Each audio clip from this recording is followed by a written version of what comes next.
আসসালামু আলাইকুম ভিউয়ার্স, কেমন আছেন সবাই? Welcome back to my channel শখের রান্নাঘর।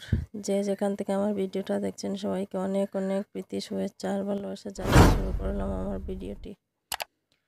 আজকে আমি চাল কুমড়ার ভাজা রেসিপি তৈরি করে দেখাবো আপনাদের। দেখুন, আর আমি এইরকম সাইজের একটি চাল কুমড়ো নিয়ে নিয়েছি। এটাকে আমি চাক চাক করে কেটে নেব। কেটে নিয়ে ধুয়ে ভালো করে আমি কেটে নিয়েছি। দেখুন, এরকম সাইজ করে কেটে নিয়েছি। এতটা পাতলাও না গাঢ়ও না, এরকম করে আমি যেভাবে কেটে নিয়েছি ওইভাবেই কেটে নেবেন। খেতে কিন্তু ভীষণ মজার হয়, অবশ্যই ট্রাই করবেন। আর এখানে 250 গ্রাম চাল আমি ভিজিয়ে ব্লেন্ড করে নিয়েছি।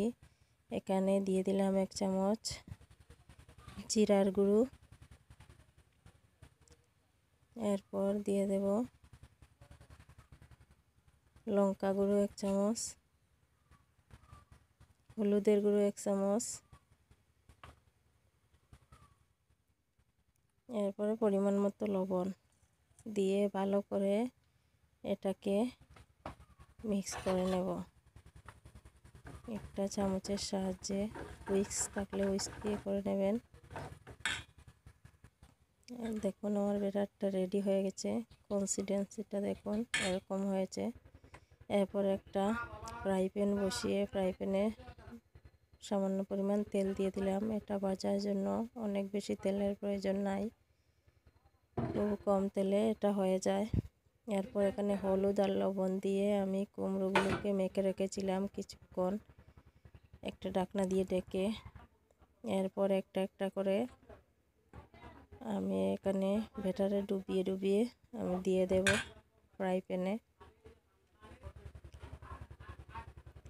দেখুন, আমি যেভাবে দিচ্ছি ঠিক ওইভাবেই দেবেন। এরপর একটা ঢাকনা দিয়ে ঢেকে দিলাম, তাহলে সেদ্ধটা হয়ে যাবে। আর নিচে দুই দিক থেকেই অনেকটা ক্রিস্পি হয়। এরপর কিছুক্ষণ পর একটা একটা করে উল্টে উল্টে দেব। এক পিঠ হয়ে গেলে আর এক পিঠ দিয়ে দেব। সবাই বাসায় ট্রাই করবেন আর কমেন্টে জানাতে ভুলবেন না কেমন হলো। আমার কাছে ভীষণ ভালো লাগে এই রেসিপিটা, আপনারা অবশ্যই বাসায় ট্রাই করবেন।